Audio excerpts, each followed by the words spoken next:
Bom, em meio às investigações da Polícia Federal sobre o esquema de fraudes do INSS, o filho do presidente Lula deixou o Brasil e seguiu para Madrid, onde reside desde o ano passado.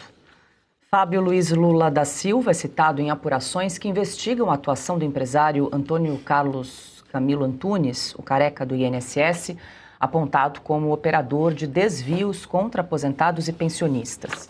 Segundo o depoimento de um ex-auxiliar do lobista, o filho do presidente teria recebido 25 milhões de reais e também uma mesada de 300 mil reais. O diretor-geral da Polícia Federal, Andrei Rodrigues, confirmou que as investigações estão em andamento. Documentos apontam que Lulinha e o careca do INSS viajaram juntos para Portugal num voo junto com o lobista.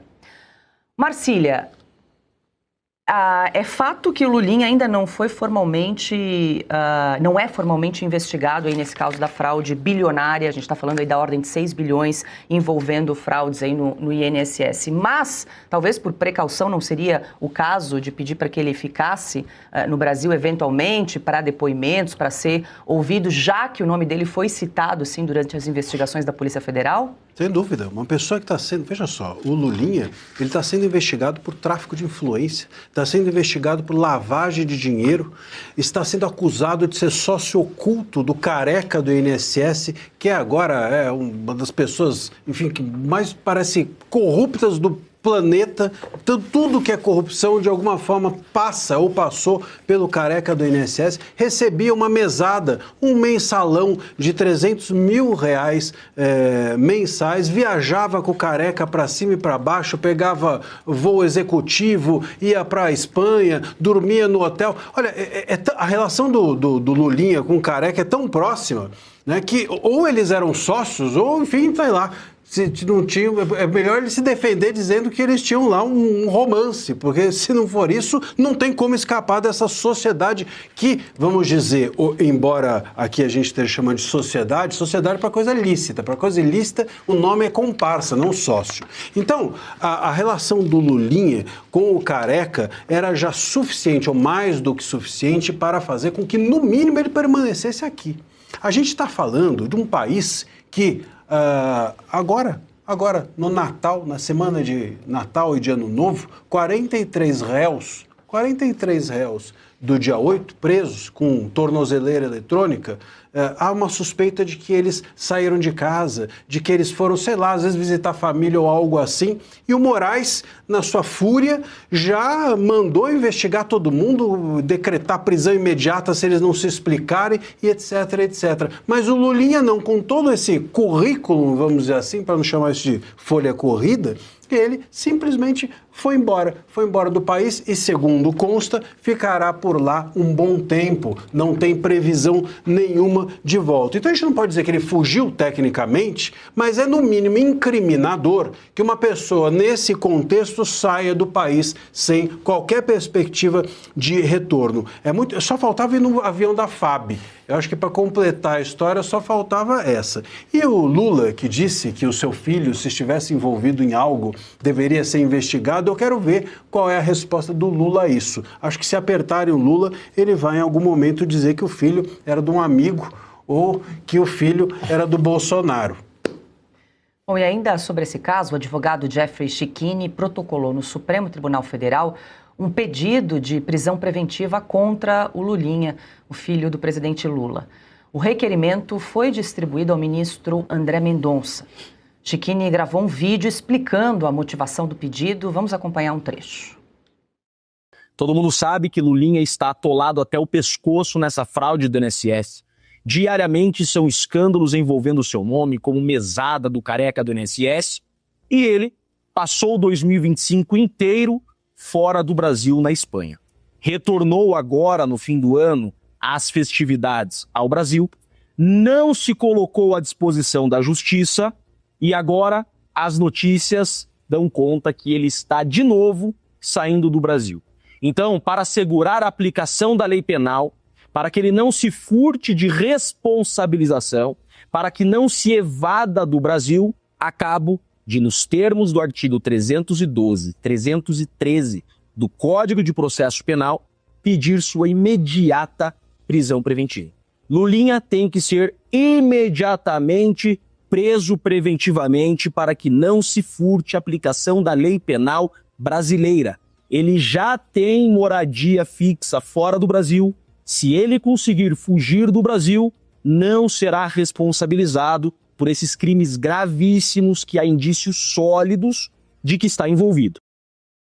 Pois é, Ana, não dá para dizer que o Lulinha fugiu do Brasil, até porque não tem pedido de prisão preventiva contra ele, mas ele poderia aí ter se colocado à disposição da Justiça para esclarecimentos. A gente lembra que a CPMI do INSS tentou convocá-lo, mas ele foi blindado ali pela base governista no fim do ano passado. O que é um movimento que nós temos visto desde da CPI da Covid, por exemplo, Paula, como o Carlos Gabas, por exemplo, foi blindado do consórcio Nordeste, ele tinha muito para explicar para o Brasil e foi blindado. Então, nós sabemos que o sistema, nesse caso, o consórcio, né, executivo, Judiciário, Supremo Tribunal Federal, porque por muito menos, mas muito menos, passaportes foram apreendidos. Não, o senhor vai ficar aqui, não, a senhora vai ficar aqui. Nós tivemos o passaporte de uma brasileira e americana, o passaporte brasileiro foi apreendido, ela conseguiu voltar para os Estados Unidos, a Flávia Magalhães, porque ela é americana. E por que o passaporte foi apreendido? Por um comentário dela, por uma opinião em uma rede social.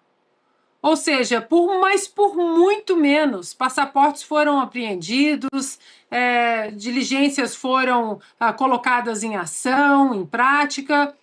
E agora não tem nada para ver aqui, Banco Master também não tem nada para ver aqui, filho do Lula também nada para ver aqui.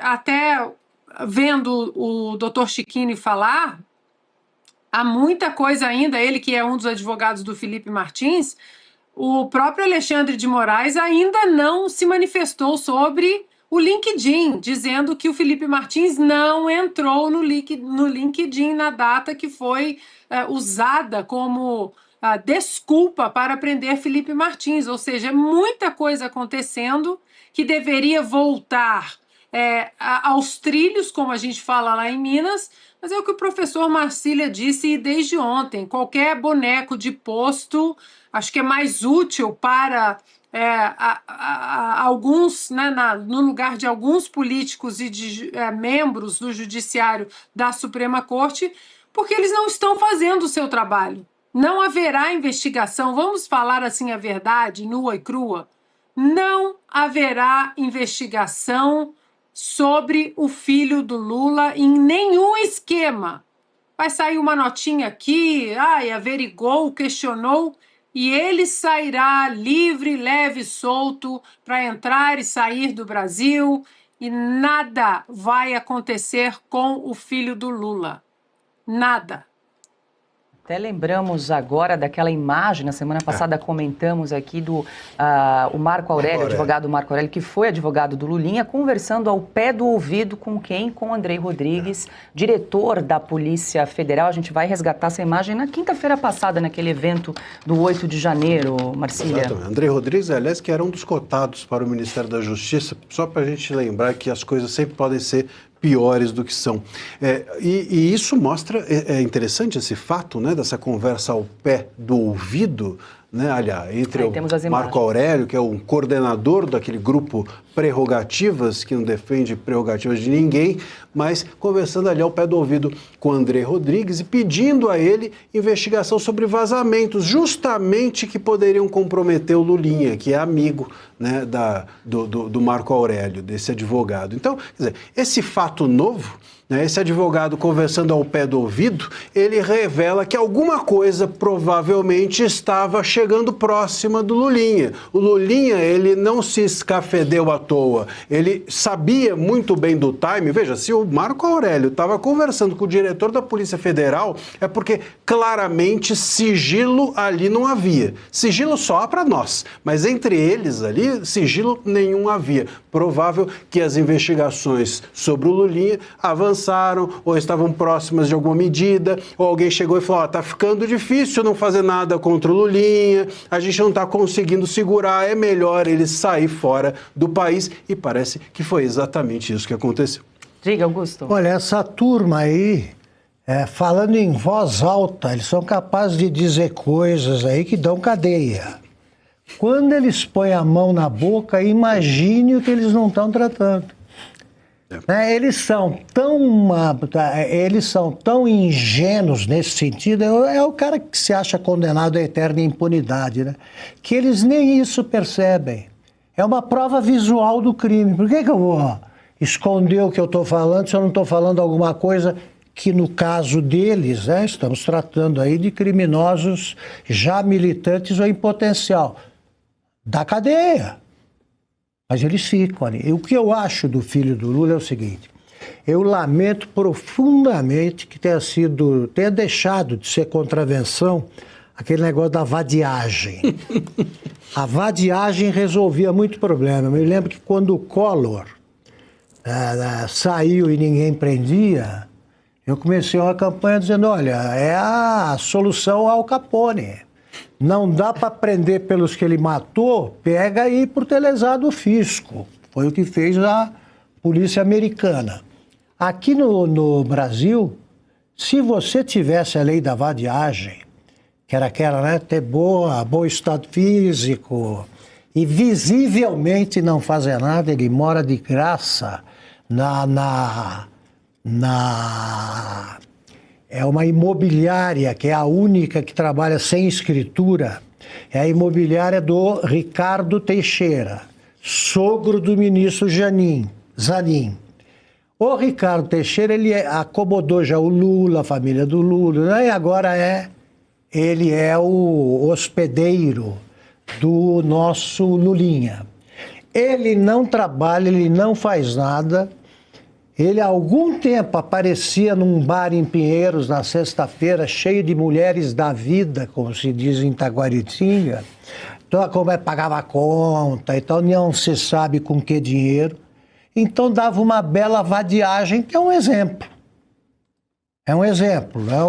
A lei aplicada ao Al Capone foi mais severa. Mas alguns dias de cadeia acho que seriam extremamente didáticos para um cara que nunca trabalhou e é milionário.